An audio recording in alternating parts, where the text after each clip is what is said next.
अपने शहर की लेटेस्ट खबरों के लिए चैनल को सब्सक्राइब करें और बेल आइकन को दबाएं।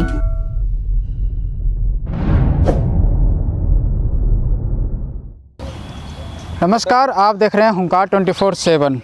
इस समय हम अम्बेडकर ज़िले में मौजूद हैं। हमारे साथ अजय कुमार दुबे जी हैं, जो कि जिला कार्यवाह हैं आरएसएस के अम्बेडकर ज़िले के। वो हमारे साथ मौजूद हैं। इनसे हम बात करेंगे जिस तरह से कोरोना महामारी बड़ी तेज़ी से फैल रही है, चारों तरफ अफरा तफरी का माहौल था, ऐसे में संघ की क्या भूमिका रही है वो हम जानने का प्रयास करेंगे इन लॉकडाउन के दिनों में। अजय जी, सबसे पहले आपका स्वागत है हुंकार 24/7 में। आपका भी बहुत बहुत स्वागत है, आपने समय निकाला और हमसे बातचीत करने का। कोरोना महामारी आप देख ही रहे हैं, बड़ी तेज़ी से फैलती जा रही है और संक्रमितों की संख्या जो है दिन प्रतिदिन बढ़ती जा रही है।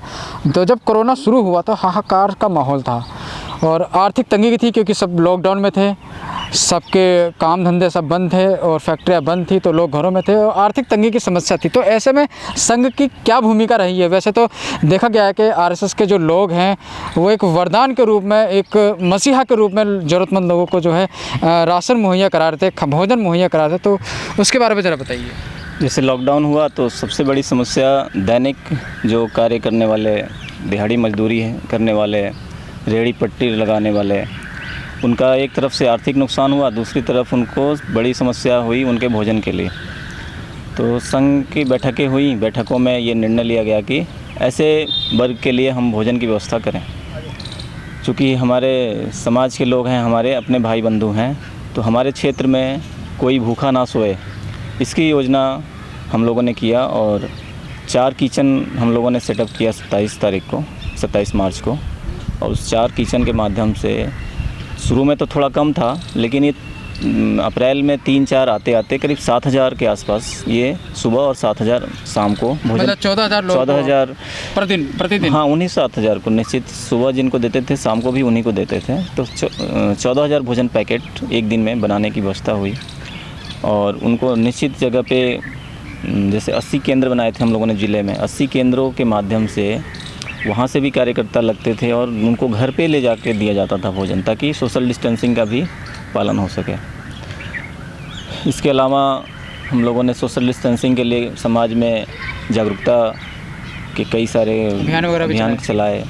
जहाँ गैदरिंग हो सकता है वहाँ दुकानों पे, राशन की दुकानों पे, और जहाँ जहाँ भी ऐसा लगा कि गैदरिंग का विषय बन सकता है, तो वहाँ सोशल डिस्टेंसिंग के लिए रात को जब सब लोग चले जाते थे, तब जाके हमारे कार्यकर्ता वहाँ पेंट लेके और एक छोटा छोटा सर्किल 2-2 मीटर के डिस्टेंस पे बना के आते थे। तो सुबह उसका पालन लोग करते थे और जाके 1-2 कार्यकर्ता उसका पालन कराने की भी व्यवस्था कराते थे, जागरूकता लगाने के लिए बातचीत भी करते थे उनसे। 7,000 पैकेट सुबह, 7,000 शाम को, 14,000 पैकेट बनाने के लिए एक बड़ी टीम की ज़रूरत होती होगी। तो किस तरह से मैनेज करते थे आप लोग इस चीज़? इसके लिए जो सामग्री हम समाज के सक्षम बंधुओं से लेते थे। समाज, चूँकि ये समाज को लेके समाज को ही समर्पण करने का कार्य था, उसके लिए हम लोगों ने हायर किया था हलवाई, जो करीब 60 के आसपास थे हमारे चारों किचनों में हलवाई, और बाकी सभी अपने कार्यकर्ता, करीब 250 कार्यकर्ता सुबह से शाम तक इस कार्य में लगते थे, बिना थके, बिना रुके, बिना डरे। और अपनी सबसे बड़ा जो विषय था इसमें, खुद को सुरक्षित रखते हुए समाज को ये सारी सुविधाएं पहुंचाने का कार्य करना था। पलायन करते हुए जो लोग पलायन कर रहे थे उनको, और उनके लिए क्या भूमिका रही है आप लोगों की? हाँ, कई बार ऐसा देखने में आया कि झुंड के झुंड, ये अप्रैल के पहले सप्ताह में शुरू हो गया था, तो कई सारे ऐसे हमारे कार्यकर्ता हैं, तो उनके ध्यान में आया कि करीब 100 मजदूर जा रहे थे कहीं अपने बैग और परिवार वगैरह के साथ पूरा।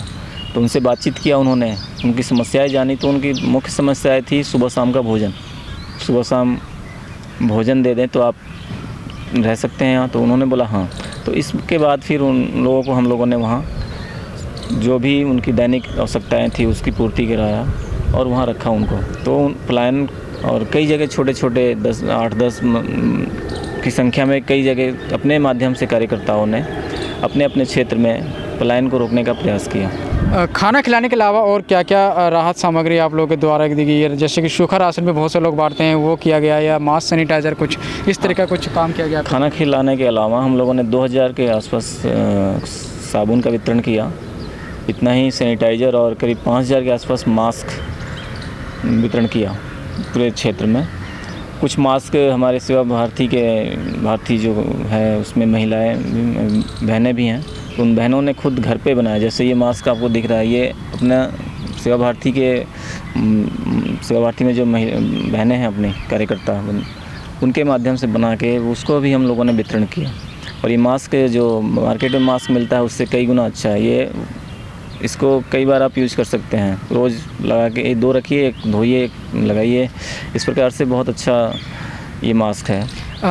संघ जो है इसके अलावा और क्या क्या काम अब तक करते आया है, और आने वाले समय में क्या क्या योजनाएं आपकी हैं? संघ ने जैसे फर्स्ट जो लॉकडाउन था उसमें तो भोजन तक तो ठीक था, दूसरे लॉकडाउन के बाद या उससे थोड़ा सा पहले ऐसा ध्यान में आया कि जिनको हम भोजन दे रहे हैं तो सोशल डिस्टेंसिंग को भी देखते हुए और उनकी आवश्यकता ऐसी रही कि वो रोज़ एक ही प्रकार का भोजन या रोज़ उनको एक निश्चित समय पे उनके पास आना जाना, तो थोड़ा सा हम लोगों ने उसमें प्रयास किया कि इनको यदि हम एक राशन का किट बना के दे दें, तो सेवा भारती के माध्यम से राशन का किट हमारे पास आया। वो राशन का किट करीब इतना बड़ा था कि और इतना उसमें सामग्री थी कि 10 से 12 दिन आराम से एक छोटा परिवार या मीडियम परिवार उसमें अपना भोजन की व्यवस्था उसके माध्यम से कर सकता था। तो ऐसे भी हम लोगों ने करीब अभी तक करीब 3500 ऐसे राशन के किट अपने ज़िले में वितरण किए हैं। क्या क्या काम इसके अलावा लॉकडाउन से पहले और क्या क्या काम आप लोगों के द्वारा हुए हैं? लॉकडाउन से पहले तो संघ का संगठन का और जागरण का काम रहता है, संघ का विस्तार रहता है, संघ का समाज में छोटे छोटे कार्य अपने माध्यम से करने का रहता है, वो सब होता ही है। आने वाले समय में क्या क्या आने वाले समय में जैसे प्लान हुआ है मजदूरों का, तो जहाँ भी गए हैं वहाँ भी हमारे कार्यकर्ता हैं। पूरे भारतवर्ष में अपना संगठन है, संगठन का विस्तार है, तो वहाँ या जो रह गए हैं यहाँ, सबसे बड़ी समस्या 2 है उनके सामने, उनके भोजन की और उनके रोज़गार की। भोजन की व्यवस्था तो हम लोगों ने संकल्प लिया है कि जब तक लॉकडाउन रहेगा तब तक उनके भोजन की व्यवस्था करते रहेंगे। बाकी रहा दूसरा रोज़गार का, तो रोज़गार के लिए स्वावलंबी उनको बनाने का प्रयास करेंगे हम लोग। और ऐसे कई सारे छोटे मोटे कामों पे हम लोगों की बातचीत चल रही है, जिसको हम लोग उन तक लेके जाएंगे और उनसे उनका प्रशिक्षण भी होगा। प्रशिक्षण के बाद उनको उस काम में लगाया जाएगा ताकि उनको रोज़गार मिल सके और वो स्वावलंबी बन के फिर दिल्ली में उनको रहने का और अपना जीवन चलाने का अवसर मिल सके। यूथ के लिए क्या संदेश देना चाहते हैं आप? यूथ हमारे जो अपना देश है, दुनिया का ऐसा कहा जाता है कि सबसे ज़्यादा युवा देश है अपना। बस इस युवाओं को यदि सही दिशा और दशा मिले तो देश की दिशा और दशा वही भविष्य में तय करने वाले हैं। ऐसा संपर्क में रहा हम लोगों के सेवा कार्य करते समय बहुत सारे यूथ हमसे जुड़े, और यूथ जुड़ने के बाद हमसे कहते थे कि हम भी कहीं इस कार्य में लगेंगे और करेंगे, क्योंकि बड़ा अच्छा काम हो रहा है ये। इसमें एक और आगे तक एक मैं बताता हूँ आपको, हमसे शासन और प्रशासन ने भी करीब कार्यकर्ता मांगे हैं बहुत सारे। तो हम लोगों ने अभी करीब 35 कार्यकर्ता अपने ज़िले से डीएम के आग्रह पे 35 कार्यकर्ता हम लोगों ने उनको दिए हैं। जो मजदूर पलायन कर रहे हैं उनका पास बनाने का है, उनको बस तक पहुंचाने का, उनको रेलवे स्टेशन तक पहुंचाने का है, तरह तरह की सहायता, उनका भोजन की व्यवस्था। इस कार्य में 35 शासन प्रशासन के पास हमारे कार्यकर्ता काम कर रहे हैं। और भी अलग से सहयोग की आवश्यकता पड़ती है, तो और भी दैनिक रूटीन में उनके पास कार्यकर्ता जब जितना मांगते हैं हम लोग उतना कार्यकर्ता उनको देते हैं। और ये सारा काम केवल और केवल सेवा भाव से करने वाले कार्यकर्ता वहाँ कर रहे हैं। इसमें कहीं कोई मानदंड नहीं मिलता किसी को। तो नए युवा कार्यकर्ता भी इसमें सब लगे हुए हैं।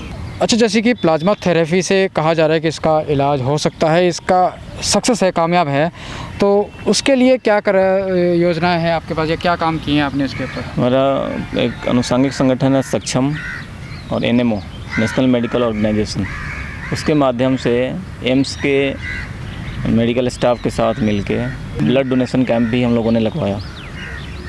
ऐसा ध्यान में आ रहा था कि लॉकडाउन की वजह से ब्लड जिनको चाहिए और जिनको देना है दोनों को दिक्कत सी आ रही है, या एक ब्लड बैंक का जो एक अनुपात रहता है कि इतना वहाँ स्टॉक रहना चाहिए, तो उसको दृष्टि में रखते हुए संघ के कार्यकर्ताओं ने एनएमओ और मेडिकल एम्स के साथ मिलकर 9 मई को अपने ज़िले में ब्लड डोनेशन कैंप लगाया, जिसमें हमने 117 यूनिट ब्लड यहाँ अपने कार्यकर्ताओं का डोनेट करवाया।